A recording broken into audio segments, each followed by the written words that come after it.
Hola, ¿qué tal?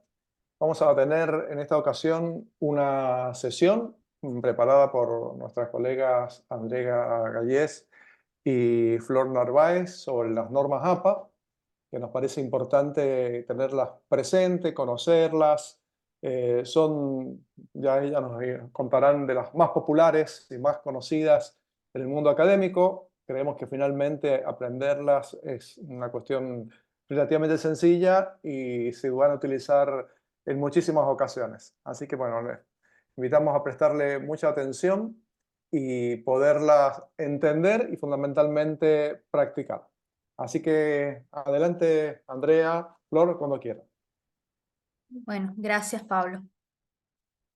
Bueno, bien como decías, Pablo, las normas APA, la palabra norma ya nos está diciendo de que hay cierta normativa que debemos respetar para el armado o la escritura de textos académicos, de cualquier tipo, sean artículos, pasando por proyectos o diseños de investigación, hasta trabajos finales o tesis, como es este caso. Como bien decíamos, las normas son convenciones que nos van a ayudar a la producción o la comunicación y a la comunicación de, de estos escritos académicos que vemos en las universidades generalmente o en las revistas académicas. Una de estas normas es la que propone la Asociación Americana de Psicología, que es la que da nombre a las normas APA. Más que nada, este estilo de normas o este tipo de normas se utilizan en el campo de las ciencias sociales, humanas. Para el campo de las ciencias de la salud suelen utilizar otro tipo de normas, aunque a veces recurren al uso de las normas APA.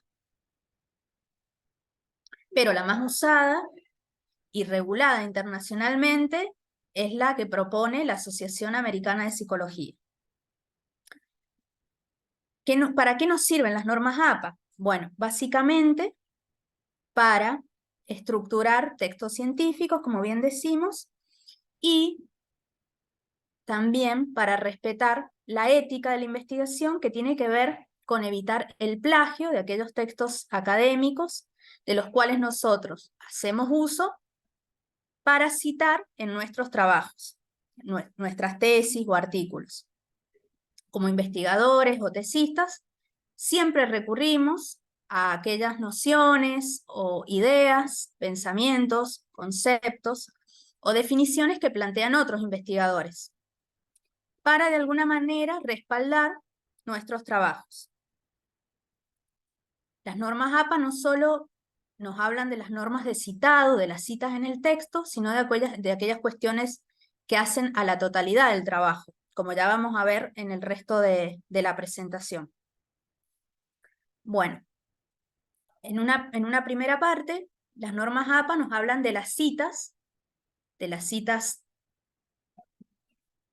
para los textos, cuando vamos escribiendo, cuando hacemos la escritura o la narrativa de nuestros trabajos.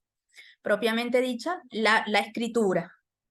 Cuando recuperamos textos, nociones, fragmentos o trozos de aquellos artículos o trabajos que han escrito otras personas.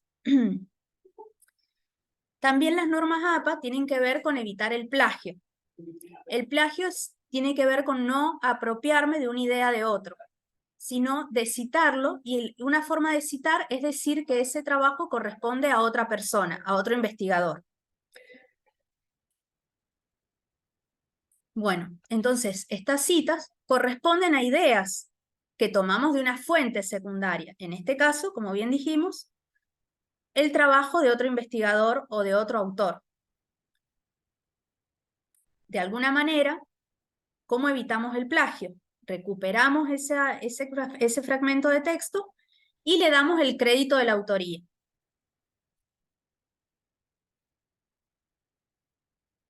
Bueno, el estilo APA, en la cita de texto o en la cita narrativa, utiliza el formato generalizado de autor, en este caso vamos a usar el apellido, como ya vamos a ver, o los apellidos de los autores, si son más de uno, y la fecha, que es el año en que este texto ha sido publicado, o la investigación, ¿no?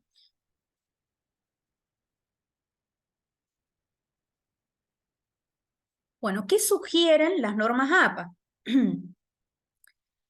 Es preferible recurrir a las fuentes primarias, es decir, si yo recupero un concepto, una definición de un autor en específico, que es muy conocido quizás en el campo, sobre todo en las ciencias sociales y humanas, hacer la búsqueda y tratar de citar al autor que ha generado esa idea. Es lo que se recomienda. A veces debemos recurrir a fuentes que no son primarias, sino las secundarias, en las que ese autor ha sido citado por otros autores.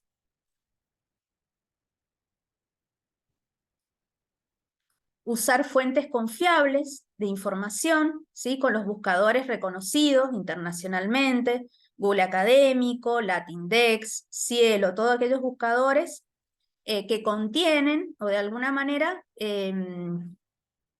son los difusores de los textos académicos, ¿sí? Son, digamos, o repositorios de universidades también, que son fuentes acreditadas para difundir ese tipo de artículos, o tesis, o cualquier otro formato de difusión de una investigación. No recurrir, por ejemplo, a espacios, digamos, digitales, Rincón del Vago, o algunos otros espacios en que recuperan otros trabajos que no tienen la fidelidad científica que deberían tener, y que muchas veces se nutren de este plagio del que hablamos, en que no citan a otros autores, sino que se apropian de alguna idea o de un trabajo de un autor. Bueno, a veces las citas, también cuando utilizamos cifras numéricas, no necesariamente aquellas citas que tienen que ver con textos o con definiciones, también las debemos citar. Otra recomendación es evitar el exceso de citas textuales para evitar este copy-pegue recurrente al que en una primera instancia, sobre todo cuando somos novatos, a la hora de armar un trabajo de investigación, un texto, copiamos y pegamos tal cual la idea de un autor. Es importante ya empezar a realizar de alguna manera, con nuestras palabras, algún análisis de esa cita textual o de un concepto, para que el texto no se vea de alguna manera que tenga una seguidilla de citas textuales. Bueno, y privilegiar el parafraseo. Ya vamos de alguna manera, a intentar describir cuál es la diferencia entre ambas. Bueno, la norma APA nos sugiere que hagamos bastante uso del parafraseo, de la paráfrasis, que sería como la denominación correcta, para comprender las ideas. También da cuenta de nuestra comprensión y de nuestra comprensión textual de lo que está diciendo un autor al que hemos citado textualmente. Bueno, el parafraseo, como bien dice acá, consiste en la reelaboración de una idea, quizás utilizando algunas de las palabras del autor original, pero tratando de llevarla a mi campo o a mi comprensión. Eso se logra con un trabajo, digamos, a medida que uno va poniendo en práctica también la cita de norma APA y va creciendo en el uso de los recursos narrativos o semánticos de la semiótica, para poder ir desarrollando ese estilo o ese estilo de escritura académica. Bueno, otra cosa importante es ir trabajando con las citas. Cuando yo recupero un texto o recupero una porción de texto o fragmento, ir trabajando al mismo tiempo con el formato de la referencia bibliográfica, para después evitar la pérdida de la referencia, o que esa cita después, se le llama cita huérfana, que extraigo un fragmento de texto, cito, y después quizás voy y busco en la referencia bibliográfica y no está. Se perdió ese artículo, se puede perder el texto. Suele suceder en algunos repositorios o en algunos, por ejemplo, como en Google Académico, que se retire un artículo y ya no pude recuperar esa referencia. Bueno, hay formas de citado, tanto para la cita textual como para la cita, cuando cito a través del parafraseo. En la cita puedo usar ambas. Estas formas de citado, la primera que encontramos es la citación narrativa. La citación narrativa nos habla de que cuando voy redactando o inicio la redacción, sobre todo cuando inicio un párrafo, una oración, el autor forma parte de esa narración. Por ende, como podemos ver, se hace énfasis en el autor. Por ende, lo que tenemos que tener en cuenta es que el autor queda fuera del paréntesis. Lo que solamente va a aparecer en el paréntesis es el año. Y también se apela al uso de los conectores semánticos. Por ejemplo, como podemos ver acá, Quintero, abro paréntesis, el año que ha sido publicada el artículo, la tesis, el libro o la obra, plantea que esa es una especie de conector que ya me sitúa, tanto al investigador o al autor del trabajo en la idea de Quintero. Podríamos decir Quintero 2020 señala que, dice que. Por otra parte, esa es la cita narrativa. Por otra parte, tenemos las llamadas cita parentética o entre paréntesis. ¿Qué sucede aquí? No hago ya el énfasis en el autor, sino en la idea, en la noción, en la definición de este autor. Es muy importante lo que tiene que para decir este autor, y quizás también puede ser que el autor no sea tan conocido, no sea un referente del campo, pero decidí recuperar un concepto, un fragmento del texto para traerlo a mi trabajo. Acá lo que caracteriza a la cita parentética es que el apellido del autor va en el paréntesis. Abro paréntesis, coloco el apellido del autor o autores, como ya vamos a ver más adelante. Aparece un elemento que es la coma. Entonces decimos, abro paréntesis, apellido del autor, en este caso, Quintero, coma, el año 2020, cierro el paréntesis. Ya vamos a ver también qué significa, porque aparecen dos elementos, que son la coma y el punto, porque toman un rol protagónico al momento del citado. Bueno, acá vamos a resumir. Tenemos entonces tipos de citas. Lo anterior que habíamos mencionado era la forma. Esas formas pueden ser utilizados tanto en la cita textual como en el parafraseo o paráfrasis. En este caso tenemos que distinguir la cita textual, que es para menos de 40 palabras, para aquellas citas de menos de 40 palabras, y las citas textuales de más de 40 palabras. Y por otra parte, el parafraseo o paráfrasis, que es sin límite de palabras.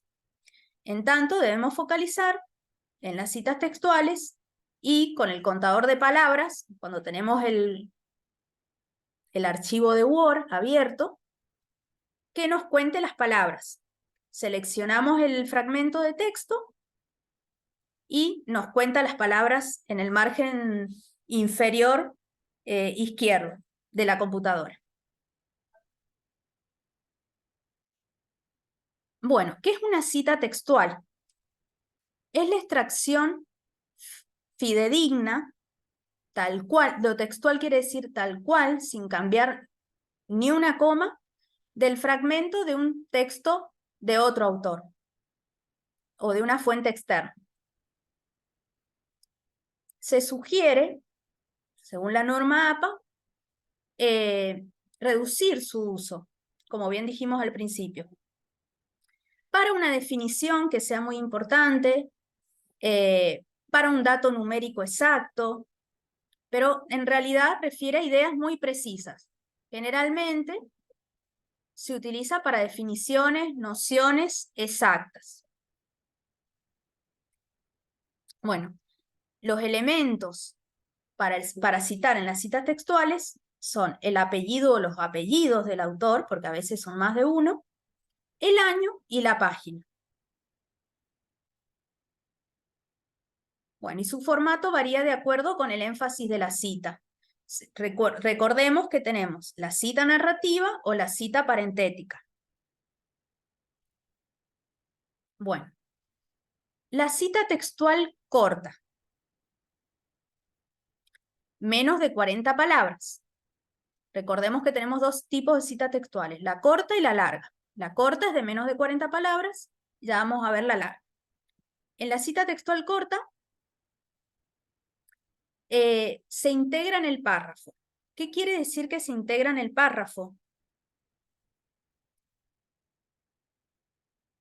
En ningún momento la cita se mantiene, digamos, la cita se mantiene en el renglón en que inicia el párrafo. Inicio el párrafo como un conector, por ejemplo, de acuerdo a, en este caso, en el caso de la cita narrativa, coloco el autor fuera del paréntesis, el año, y como es una cita textual, coloco la página. ¿Qué sucede? Acá en ningún momento la expresión o la definición se discontinúa del inicio del párrafo, sino que sigue en el mismo renglón, en ese primer renglón. Y aparecen los otros elementos. Aparecen las comillas, porque las citas textuales cortas, es decir, de menos de 40 palabras, se colocan entre comillas. Entonces, vamos a repasar. Como es la cita narrativa, el apellido del autor, que en este caso es Cristel, va fuera del paréntesis, abro paréntesis, se coloca el año, cierro paréntesis y coloco comillas. Abro comillas, coloco la definición textual, es fiel al formato del cual yo la he extraído, y cuando termina, cierro las comillas. Bueno, acá hemos colocado la cita o la referencia bibliográfica. La cita, ¿cómo se corresponde con la referencia? Un consejo es cuando yo voy recuperando estas citas textuales, inmediatamente después colocar la referencia bibliográfica. Esta está extraída de Google Académico. Entonces, ya vamos a ver eso más adelante, pero digamos, a modo de consejo es que a medida que ustedes vayan recuperando definiciones, nociones textuales, vayan colocando la referencia para no olvidarse. Bueno, ¿qué pasa con la cita textual corta, de menos de 40 palabras, pero cuando es cita parentética? Esto también es una decisión del autor, del trabajo, del realizador, del investigador, del autor de la tesis, si va a utilizar una cita narrativa o una cita parentética. En el caso de la cita parentética, colocamos directamente al inicio del párrafo la cita textual. Abro paréntesis, perdón, abro comillas, colocamos la definición, cuando termina, cerramos comillas. No necesariamente tiene que ser la definición completa. Puede ser recortada. Eso también es una decisión del autor del trabajo. Pero a diferencia de la cita narrativa, en la cita parentética no focalizamos en el autor del trabajo o al autor del cual nosotros hemos recuperado esa definición, sino que al final de la definición, a diferencia de la narrativa que estaba al principio, que puede estar combinada con un conector, en este caso está al final, cierro las comillas, abro paréntesis, incluyo el apellido del autor, la coma, una primera coma, el año, y una segunda coma, y la página. Porque en las citas textuales tenemos que dar cuenta del número de página, de donde hemos extraído de la obra y la página de donde hemos extraído la cita textual, para facilitar la búsqueda del evaluador o de alguien que lea nuestro trabajo y quiera recuperar esa cita del autor original. Bueno, claves que nos parece importante puntualizar, como ya venimos diciendo, que las citas textuales correspondan a definiciones, conceptos o nociones básicas que hacen en la estructura de nuestro trabajo, pero que estas citas se corresponden con autores referentes en la temática que estamos trabajando. Bueno, elementos que hemos visto hasta el momento. El uso de los paréntesis. Los apellidos. No me debo olvidar de colocar los el apellido, los apellidos de los autores o autoras. El año y la página, porque es una cita textual. Es muy importante porque a veces utilizamos todos los elementos, pero no encontramos la página. Si no encontramos la página, se coloca sin página. Pero una característica de la cita textual es que pueda dar cuenta en el texto de la página de la cual ha sido extraído esa definición o ese fragmento de texto. A veces no necesariamente tiene que ser una definición, pero sí un fragmento de texto que me parece muy importante para mi trabajo y lo quiero traer para explicar o explicitar. Bueno, otro ejemplo de cita textual corta, cuando está incorporada en el trabajo, ¿sí? En este caso, hace énfasis en el autor, por lo tanto hace uso, Freud, en este caso 1915, como es referente en su tema, vemos que se hace uso de una cita narrativa, en el que el énfasis está en el autor. Cuando abro paréntesis, cierro paréntesis, inmediatamente coloca la página, según podemos ver acá en el ejemplo. Bueno, el otro tipo de cita es la cita textual larga. ¿Por qué larga? Porque a diferencia de la corta era de hasta 40 palabras. La larga es de más de 40 palabras o de 40 palabras en adelante. Bueno, ¿qué nos dice la norma APA? Que las citas que tienen más de 40 palabras se escriben aparte del texto. Habíamos visto que la cita textual corta tenía continuidad en el renglón o inicio de párrafo o inicio de oración. En la cita textual larga, no. Se discontinúa del inicio de párrafo. Es decir, con la barra de espacio del teclado de la computadora se baja el texto. Ya vamos a ver cómo funciona. Para hacer este apartado del texto se coloca una sangría izquierda de 1,27 y sin comillas. Por otra parte, es importante, ya vamos a ver el tamaño de la letra y los interlineados sugeridos según normas APA para un trabajo. Se mantiene en el caso de que se aparte el texto de la cita textual larga. No va a variar el formato, solo tengo que tener en cuenta la sangría. Por ejemplo, cuando es la cita narrativa, dijimos que se hacía el énfasis en el autor, se mantiene el formato de la cita textual corta, al menos al inicio de párrafo. Al discontinuar, cuando yo quiero colocar una cita textual, bajo con la barra de espaciado y coloco la sangría. Acá suponemos que tiene una sangría de 1,27 cuando inicia ni en Mendoza ni Córdoba. Por ahí el Power no nos ha permitido poner, pero en palabras de Cristel no va con la sangría de 1,27. Otra característica de la cita textual larga es que no lleva las comillas. Pero eso no significa que no sea una cita textual. Si bien las comillas son características de citas textuales, para las citas textuales largas, este espaciado indica que es una cita textual. de más de 40 palabras. Por lo tanto, acá empiezan a aparecer otros elementos que no habíamos incluido anteriormente, que son colocar el apellido del autor, al ser una cita narrativa, el año entre paréntesis y los dos puntos. Siempre deben aparecer los dos puntos. Otra característica que es una cita textual, cuando cierra, cuando termina la definición o fragmento de texto, colocan la página y el número de página. Colocan la P, indicando página, y el número de la página.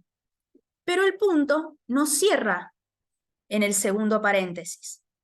El punto se coloca antes del primer paréntesis, como podemos ver. Punto, abro paréntesis, P, indica página, punto, y el número de la página y cierro paréntesis.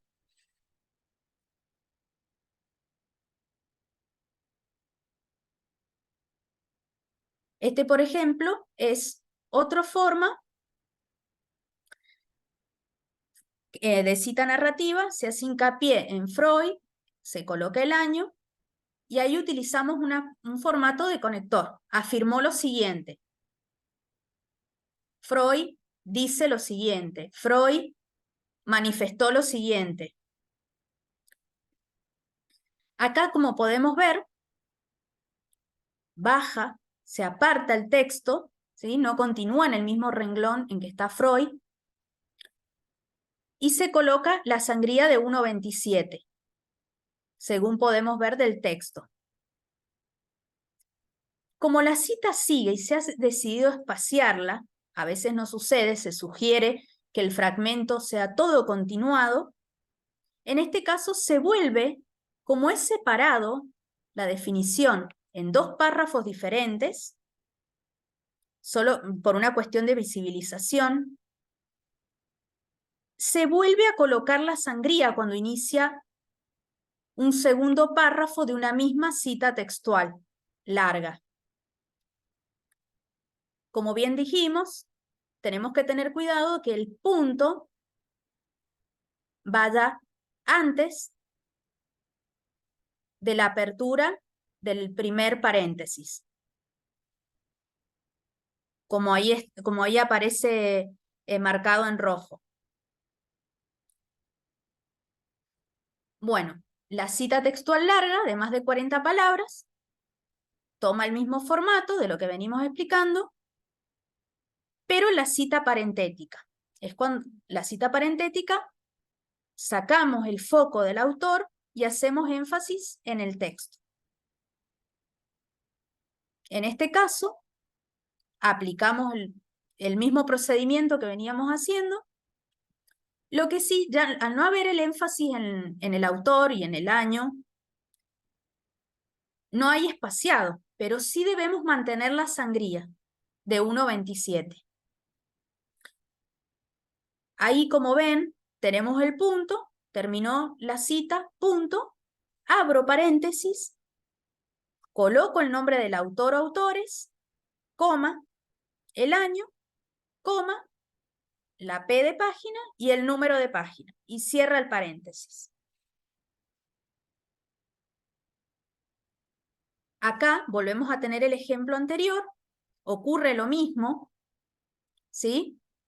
En que este fragmento de texto ha sido separado en dos párrafos diferentes.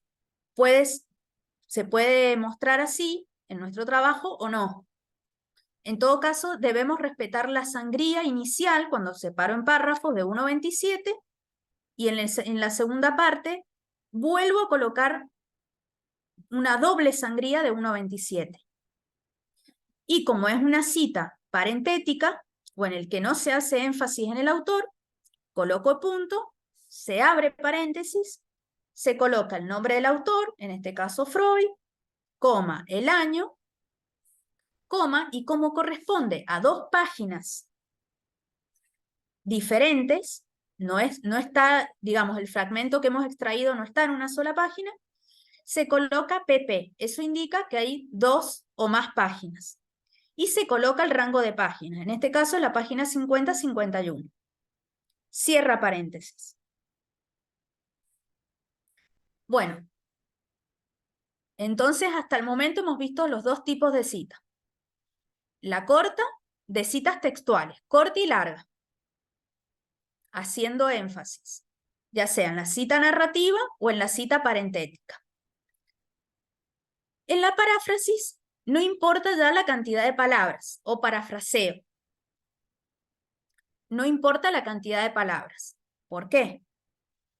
Porque se supone que ya no voy a extraer textualmente la idea, el pensamiento, la definición de un autor, sino que me voy a apropiar de esa idea, pensamiento o fragmento de otro autor, pero la voy a reelaborar con mis palabras, de acuerdo a lo que yo comprenda o entienda de lo que ese autor ha querido decir. Pero esto no indica, como ya hemos hablado, de que me tenga que apropiar de tal manera de que incurra en plagio, sino que yo, al estar retomando la idea de un autor, lo tengo que citar, aun cuando yo reelabore o redefina las palabras de esa persona. Si bien no es una cita textual, de alguna manera la tengo que citar a esa persona, a ese autor o a ese investigador. Como dice acá, necesariamente va a tener que incluir el apellido. Bueno, acá también tenemos el caso del parafraseo narrativo, ¿sí? Acá le hemos puesto como modelo otra frase del autor que venimos trabajando, una definición textual, ¿sí? En este caso de menos de 40 palabras, para que ustedes la pudieran ver, en que se hace el énfasis en el autor, se abren comillas, y al final se coloca la página. Pero el punto, esa es la diferencia con la cita textual larga, ¿sí? El punto se coloca al cierre del segundo paréntesis. Por ejemplo, acá hemos presentado una paráfrasis de acuerdo a lo que nosotras entendíamos de la definición anterior. ¿Qué ha pasado acá? Hemos recuperado algunas palabras del autor original, en este caso que es Cristel, de su definición exacta, y las hemos reconvertido a partir de sinónimos o de acuerdo a nuestra comprensión. En la paráfrasis, digamos, en el caso de nosotros, de incipientes investigadores, autores, da lugar a que podamos plantear nuestras miradas o nuestros puntos de vista. Por ende, no todos vamos a parafrasear de la misma manera, ni vamos a parafrasear con las mismas palabras. También va a depender del vocabulario al que tenemos acceso. Bueno, en este caso es una paráfrasis narrativa en el que algunas palabras las hemos reconvertido o las hemos dicho de otra manera. Pero en ningún momento, como podemos visualizar, hemos dejado de citar al autor. Porque si bien es una idea reelaborada desde nuestra perspectiva, desde nuestro punto de vista, hemos tomado como base la definición de otro autor. Si no citamos al autor y nos apropiamos de esos elementos o de esas ideas que ha planteado en la definición, estaríamos incurriendo en plagio. ¿Sí? Hoy por hoy hay algunos software que detectan el plagio y bueno, eso puede dar lugar a que sea mal evaluado un trabajo, un artículo, una tesis, además de que me voy a estar apropiando una idea que no es mía, así que siempre recomendamos que aun cuando sea una paráfrasis, podamos recuperar al autor y darle el crédito que corresponde al autor del cual yo estoy extrayendo. Bueno, en el caso del parentético, sucede lo mismo, solo que cambia el modo de citar y que siempre citamos al final de la cita textual. En este caso, más que nada, recuperamos la idea original del autor, en este caso una definición, para que ustedes vean la forma de citado. Bueno, entonces, en definitiva, además de que la paráfrasis me inserta a mí de alguna manera como investigador o como autor, en empezar a generar análisis, comprensiones, ideas, en en la redacción académica, es una buena práctica al momento de redactar, pero omito la página. No necesariamente tengo que colocar la página porque es una idea reelaborada, reconstruida. Habilita la construcción de una idea de otro, de este caso, de otro autor.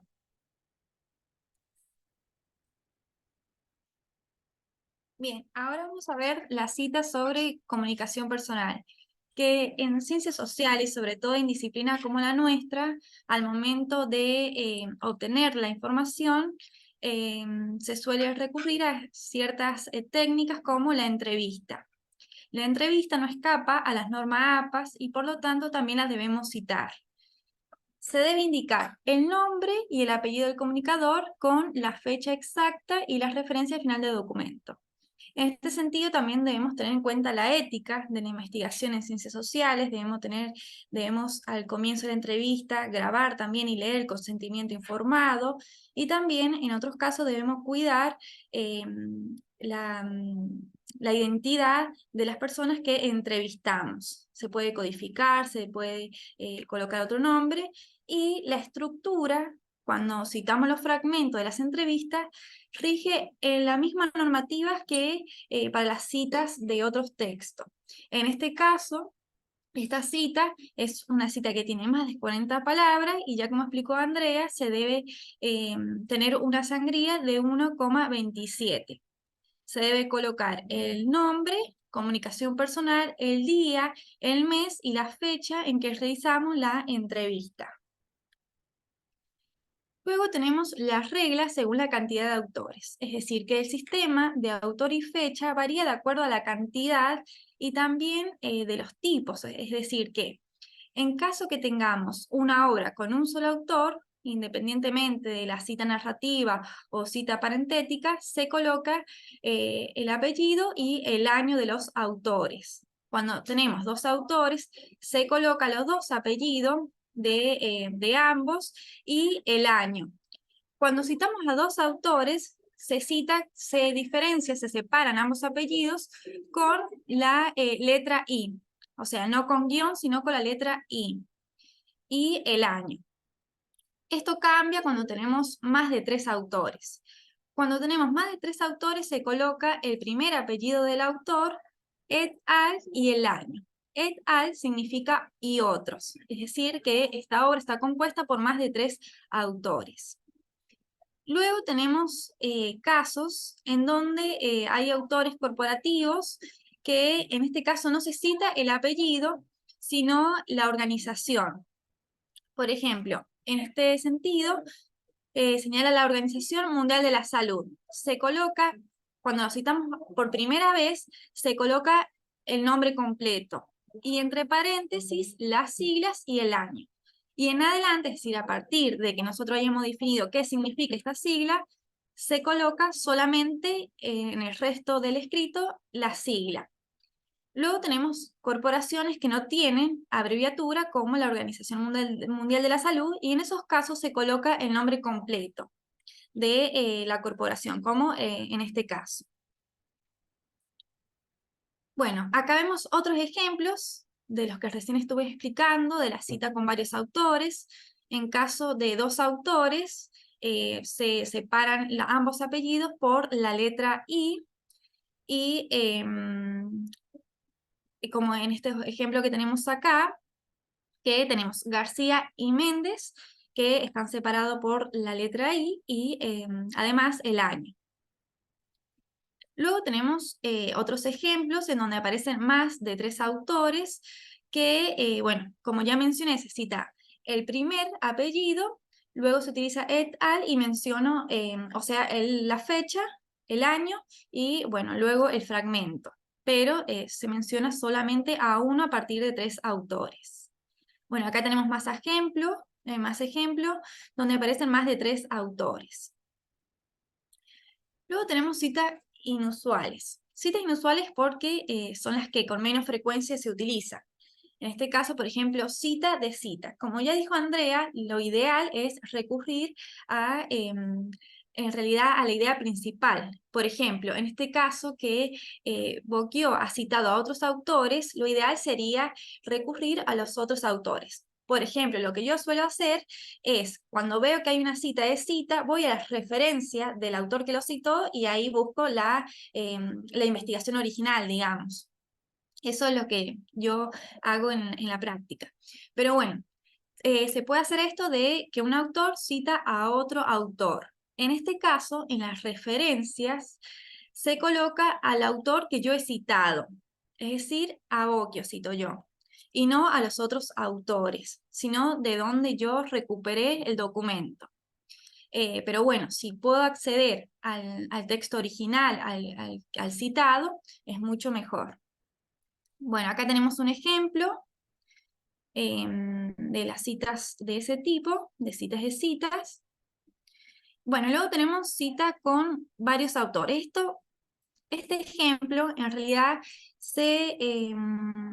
esta dificultad aparece sobre todo cuando reviso otros textos en la revisión de antecedentes, que por ahí busco un autor, realizó ese trabajo, pero después busco otro trabajo y también está el mismo autor. Lo que se hace acá, según las normas APAS, es, cito a todos los autores con el año y a partir del autor que se diferencia del otro trabajo, es hasta dónde voy a escribir los apellidos. Por ejemplo, acá tenemos varios autores que son dos obras diferentes, pero presentan los mismos autores. Pero se diferencia porque aparece otro apellido diferente a la obra anterior. En este caso, entonces, para que no haya ambigüedad, se cita a los autores hasta el que hace la diferencia, es decir, hasta el autor que no apareció en el artículo anterior, en el texto anterior. Y bueno, se coloca et al y el año de la publicación. Bien. Bueno, resumiendo todo lo que hemos visto, en las normas APAS, entonces se tiene en cuenta el apellido y el año, además también de la página en cita textual. Luego tenemos la referencia bibliográfica que se coloca el apellido, la inicial del nombre, el año, se coloca también el título del libro o de dónde lo hayamos sacado y la editorial, es decir, de dónde puedo localizar a ese escrito. Se coloca eso.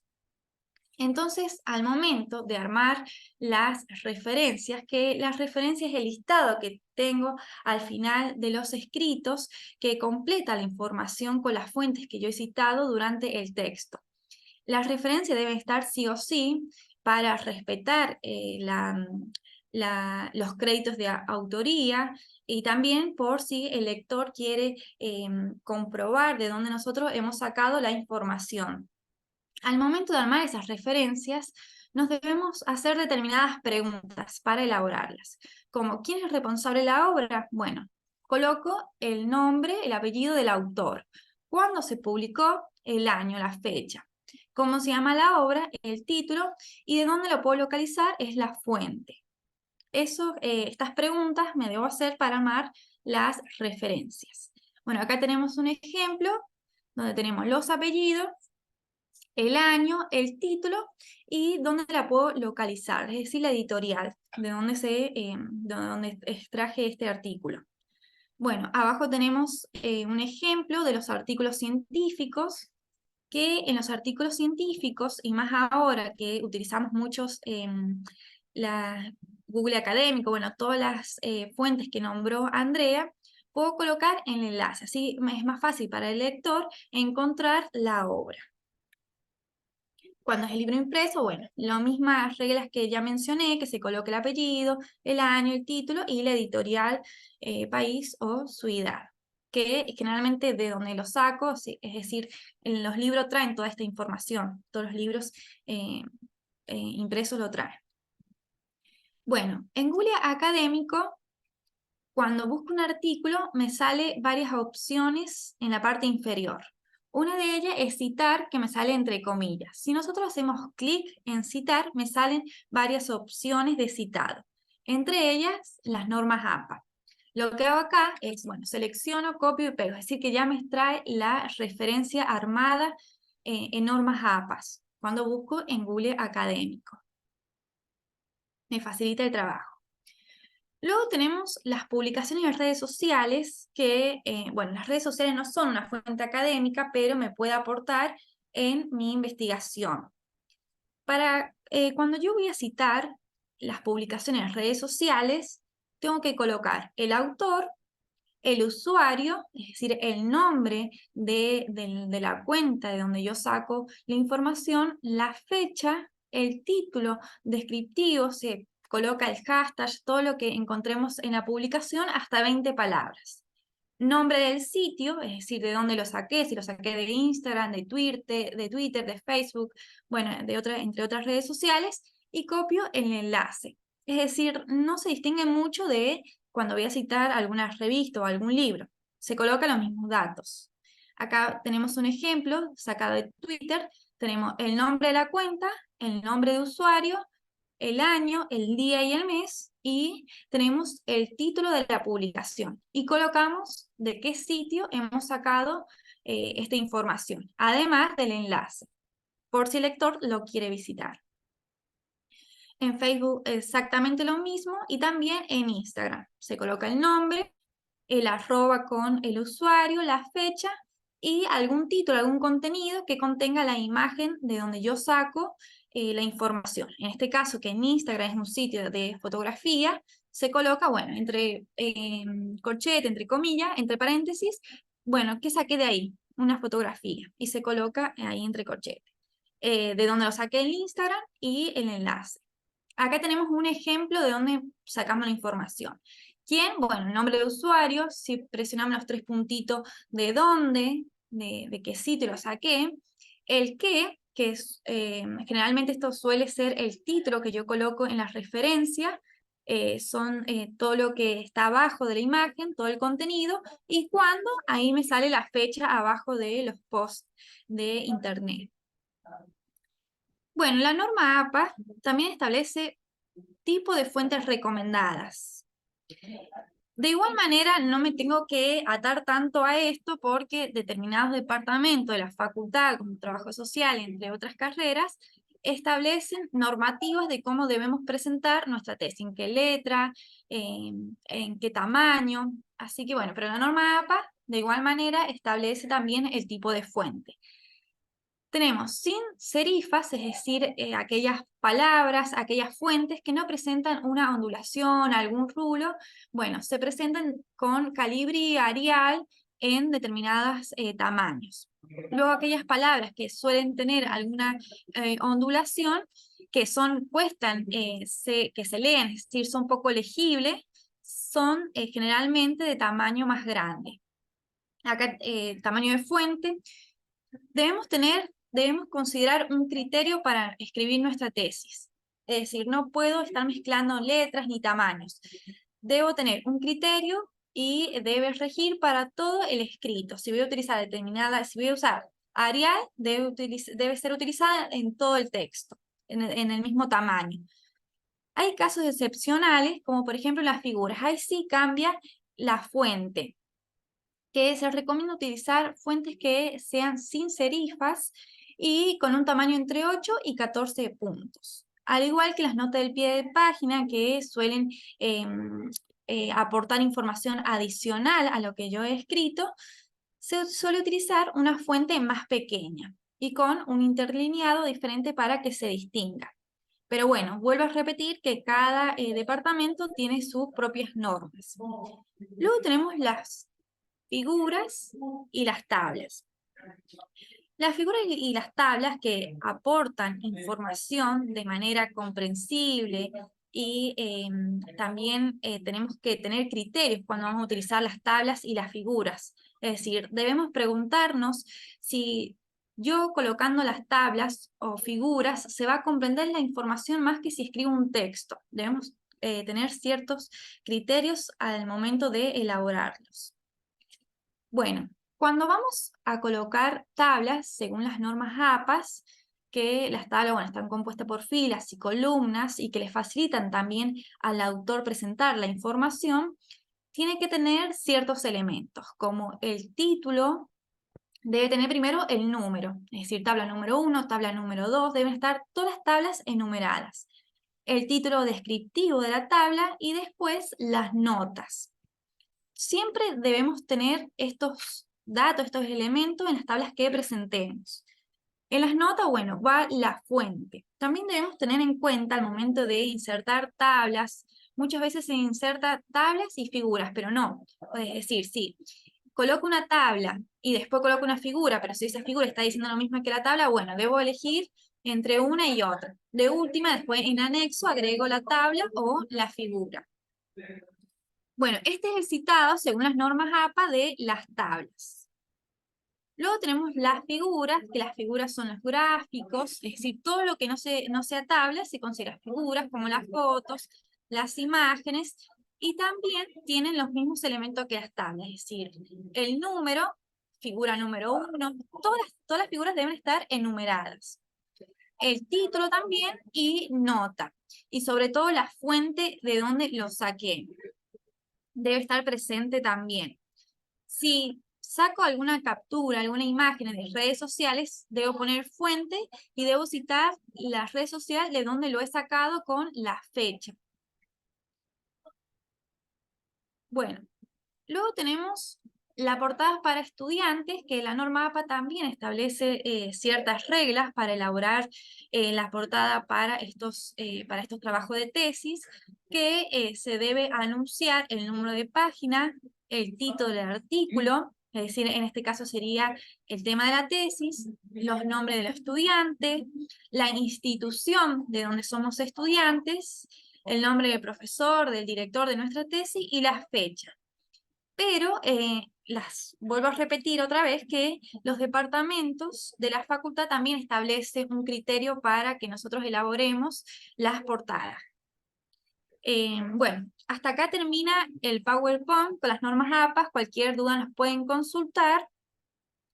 También habíamos traído, no sé si quieren agregar algo antes que pasemos a la práctica.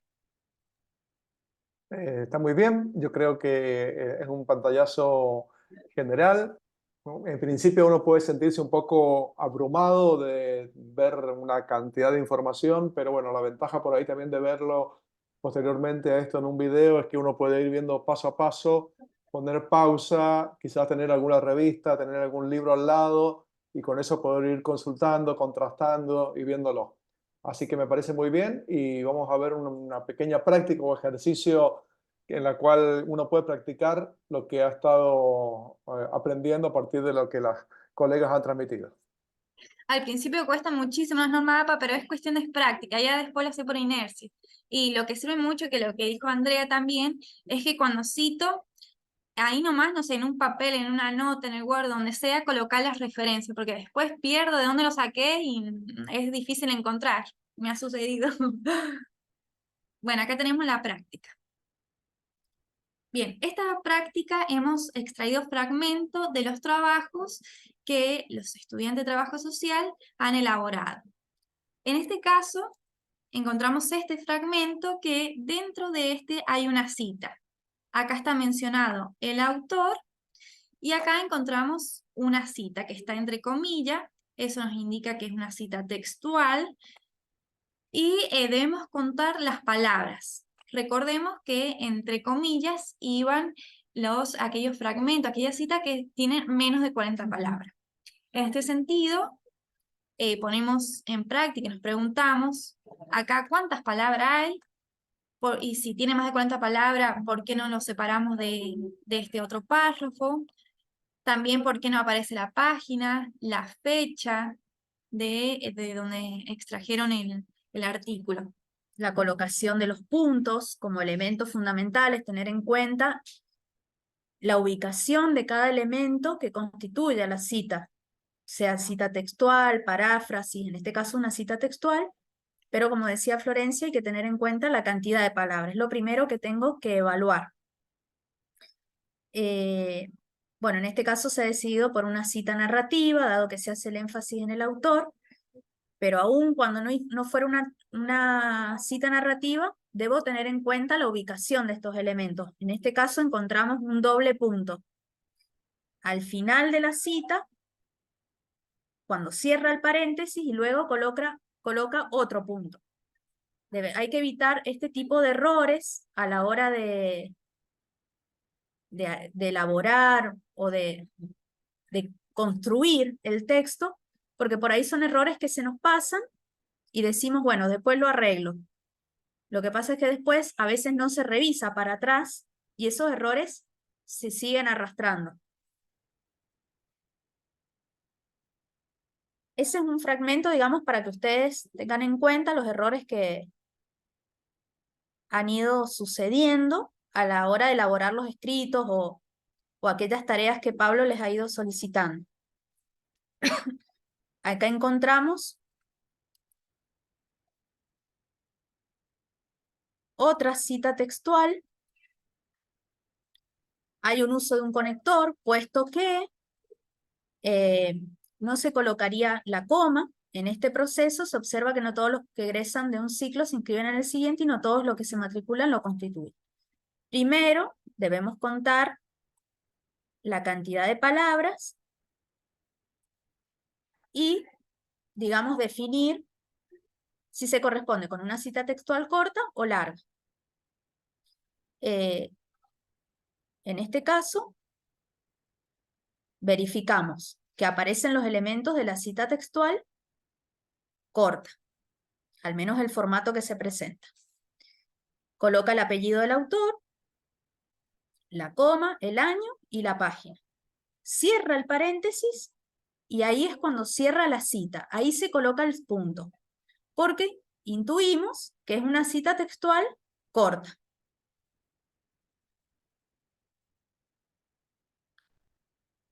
A continuación nos encontramos con un ejemplo de una cita de más de 40 palabras. Entonces se correspondería con una cita textual larga. Encontramos algunos errores. Bueno, en este caso es narrativa porque focaliza en el autor. Lo que sugerimos en las citas narrativas, bueno, en realidad sí, en las citas narrativas, sea corta o sea larga, que en este caso el apellido del autor vaya inmediatamente acompañado del año o fecha. Es decir, coloco el apellido del autor, fuera del paréntesis, abro paréntesis, coloco la fecha y cierro paréntesis, 2 puntos. Otro error que encontramos acá es el uso de las comillas, porque tiene un formato, podemos visualizar que tiene el formato de una cita textual larga, de más de 40 palabras. Entonces detectamos que el autor debería ir inmediatamente acompañado de la fecha, con el correspondiente paréntesis. 2 puntos. Hay uso de la sangría de 1.27, pero no deberían aparecer las comillas. El uso del punto es correcto antes de la página.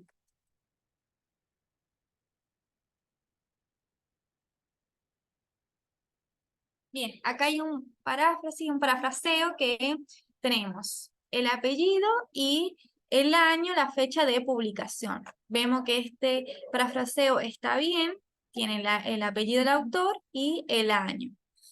Luego tenemos uno de los casos de cita, que tenemos todo explicando, y este fragmento que hemos extraído de los trabajos, vemos que está bien, que tenemos, se menciona, o sea, le falta el año. Tenemos Terigi, como se citó, en Marchesi y et al, y el año de publicación. Pero, según las normas APAS, también se debe colocar el año. Acá al lado de Terigi debe colocarse el año de la publicación de donde se citó esta publicación, este artículo. Pero vemos que está bien, simplemente que faltó el año. Y la página porque intuimos que es una cita textual. Otra cuestión es que está nombrada 2 veces la autora. Tengo que definir, inclinar. O la menciono como cita narrativa o la menciono como cita parentética. O va dentro del paréntesis o va fuera.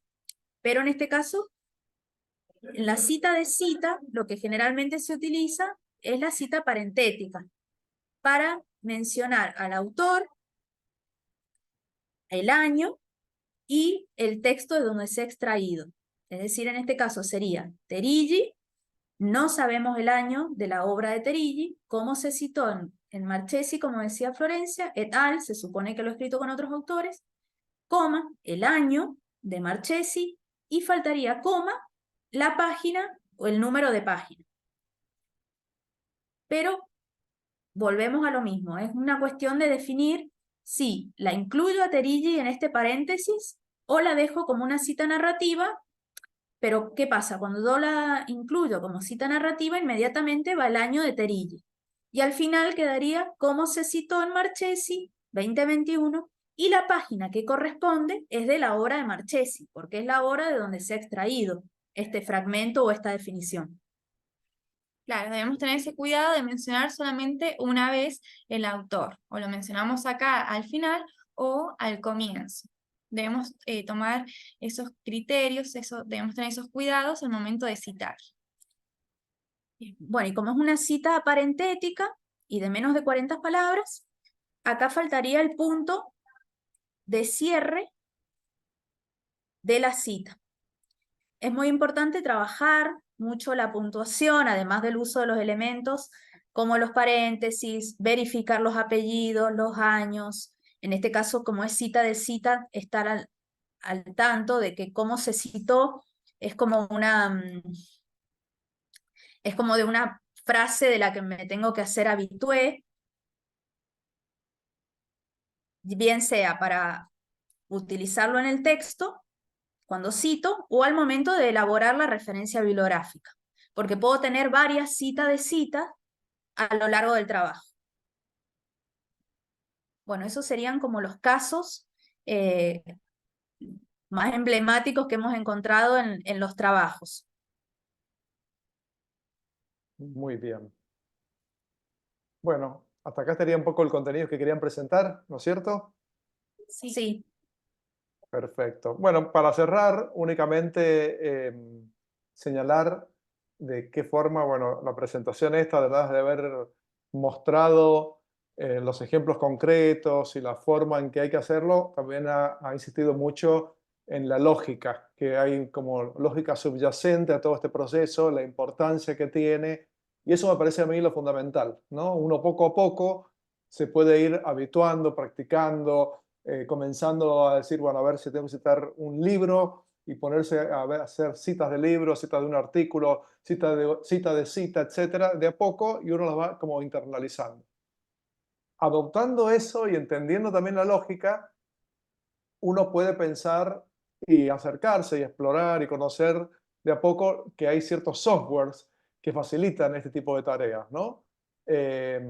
Para aquellos que puedan estar interesados, les voy a mostrar solamente los logos y para que puedan... Se está viendo el de Mendeley, ¿no es cierto? Sí. Bien, este es uno de los más populares. Hay muchos tutoriales y bueno, y permite cargar una vez el material, eso que decían las chicas de, bueno, anotar siempre porque después se nos pierde, se traspapela, etcétera. Bueno, como que uno acá el esfuerzo lo tiene en cargar una vez el material con toda la información importante, con toda la información relevante, y luego te permite decir, bueno, voy a hacer APA, voy a usar otro que me pide otra editorial, etcétera. Lleva su tiempo aprenderlo. Cuando uno comienza a hacer una investigación de largo aliento, puede valer la pena. Otro muy popular es Zotero, también. Se utiliza mucho, ambos vienen con mucha integración con el Word, de manera tal que uno los puede ir escribiendo e insertando las citas, etc. Pero bueno, lo clave me parece que es lo que hemos compartido en este tiempo, de haber entendido un poco la lógica de la forma de citar correctamente, los ejemplos de citar correctamente, y saber que existen también determinados software que van a apoyar ese proceso. Así que bueno, nos queda únicamente invitarlos a que puedan ir practicando de a poco para que llegado el momento no tenga que pasarse uno un par de días corrigiendo uno por uno los distintos materiales. Así que bueno, gracias por su atención y será hasta cualquier momento. Muchas gracias entonces.